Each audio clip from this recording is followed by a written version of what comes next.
এই ক্যাপ্টেন না থাকার কারণে কি লিটন দাসের খেলার উপর কোনো ইম্প্যাক্ট করছে বলে আপনার মনে হয়?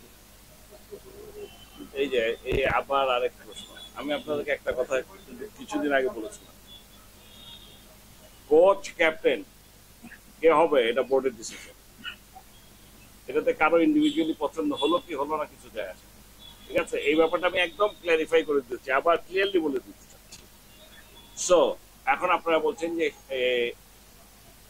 আমাকে যদি জিজ্ঞেস করেন আমি মনে করি না, কারণ ওর পারফরমেন্স আপনার গত ওয়ার্ল্ড কাপ থেকেই দেখছি দের ইজ সামথিং রং আমাদের মনে হয়েছে, সেই জন্য কিন্তু ওডিআই থেকেও বাদ পড়েছে। একটু চিন্তা করে দেখেন, ওর মতো একজন ব্যাটসম্যান ওপেনার এত বছর ধরে আমরা যাকে খেলিয়েছি এবং যার উপর আমরা ডিপেন্ড করেছি, অ্যান্ড হি হ্যাজ পারফর্ম, এমন তো না ও খেলা পারে না, বিউটিফুল প্লেয়ার, কিন্তু সামথিং ইজ, কিছু একটা সমস্যা হচ্ছে, সেই জন্য আমরা তাকে কিন্তু ওডিআই থেকে ড্রপও করেছি।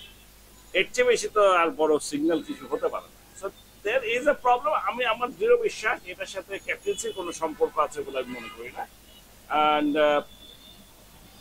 টেস্ট ম্যাচটাতেও না খেলালেই ভালো হতো আমাকে যদি জিজ্ঞেস করেন, কিন্তু তখন আপনারা সবাই বলতেন টেস্টে তার এমন রেকর্ড, এই সেই, ওটা কেন বাদ দিল, হুলস্থুল একটা খামাখা মানুষ করতো।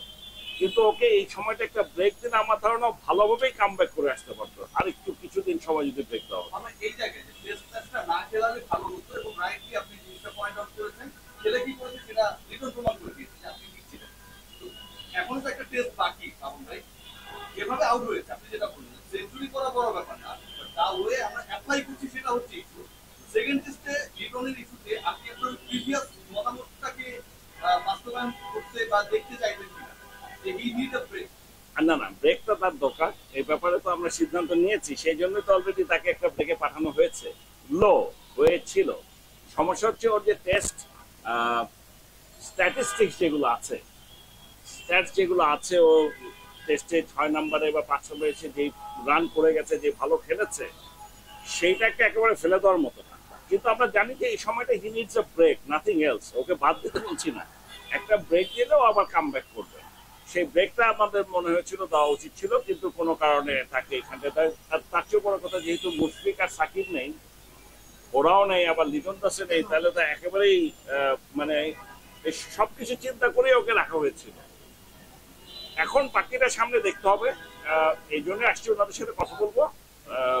এখানে চিফ সিলেক্টরও আছে, যে কথা বলে দেখি কি ওনারা আলাপ আলোচনা করছে। এইটাই তো টেস্ট ক্রিকেট, এই যে 5টা উইকেট ওদেরও পড়ে যাচ্ছে, আমাদেরও পড়ে যাচ্ছে, আমাদের পড়ে যাওয়ার পরে আমরা একেবারে শেষ হয়ে যাচ্ছি, আর ওদের পড়ে যাওয়ার পরে ওরা ঘুরে দাঁড়াচ্ছে, এটাই তো টেস্ট। এই যে মাইন্ডসেট, এই যে এত ঠান্ডা মাথায় খেলে গেল ওরা, একটা ইনিংস না, দুইটা ইনিংস, এইটাই তো test. This is what we are missing. আমাদের এইটা বলা মুশকিল, কিন্তু আমি আপনাকে কয়েকটা প্লেয়ারের কথা বলতে পারি, যেমন মমিনুল তো হালকা করে, ঠিক আছে, ওপেনাররাও করার কথা না, তাইজুল এদের করার কথা না, কারণ ওরা বেসিক্যালি টেস্টই খেলে। সমস্যাটা হচ্ছে যে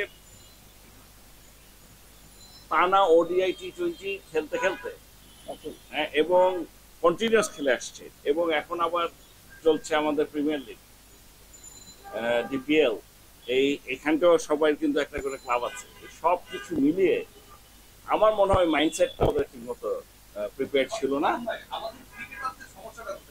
সবাই টানা ওডিআই T20 খেলে, সবাই টানা ওডিআই T20 খেলার পর পারফর্ম করে, আমাদের কাহিনীটা কোথায় হয়? আমরা কি খুব বেশি পারফর্ম করে ফেলতেছি? আমাদের সমস্যাটা হচ্ছে অন্যান্য দেশে, সব দেশের কথা বলবো না, বেশিরভাগ দেশে আপনার এই স্কোয়াড গুলোতে আলাদা সেট অফ প্লেয়ার্স আছে কিছু। আমাদের যেমন শরীফুলের একটা ব্রেক দেওয়া দরকার, এটা কিন্তু আমরা ওডিআই থেকে বলছি, পারছি না তো।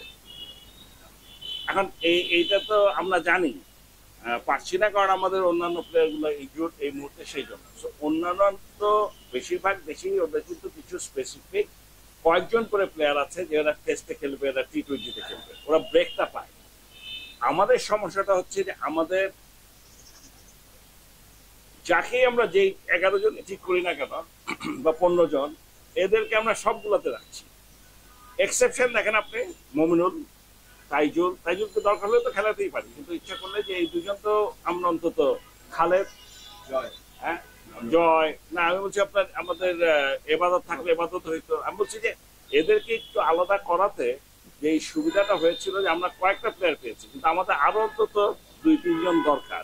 এতদিন মনে করেছিলাম যে আমাদের পেসে আর লাগবে না, এখন অনেক পেস বোলার হয়ে গেছে, এখন দেখছি না আরো 1-2টা দরকার।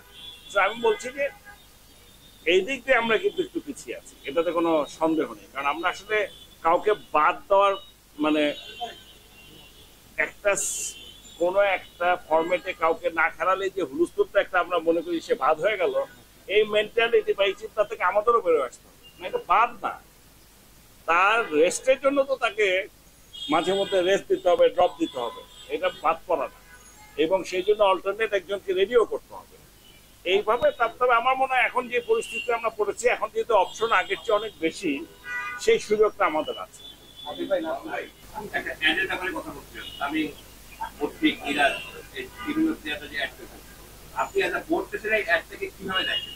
না, সেদিন আমাকে যারা, আমি আপনাদেরকে আরেকবার ক্লিয়ারিফাই করি, সেদিন আমাকে এই একটা নিয়ে জিজ্ঞেস করেছিল, আমি বলেছি আমি একটা দেখিনি। এখন একটু একটু আমি ক্লিয়ারিফাই করে নিই, আমি বলেছি আমি একটা এখনো দেখিনি। তবে আমি শুনেছি একজন আমাকে বলেছে যে এরকম একটা অ্যাড হয়েছে।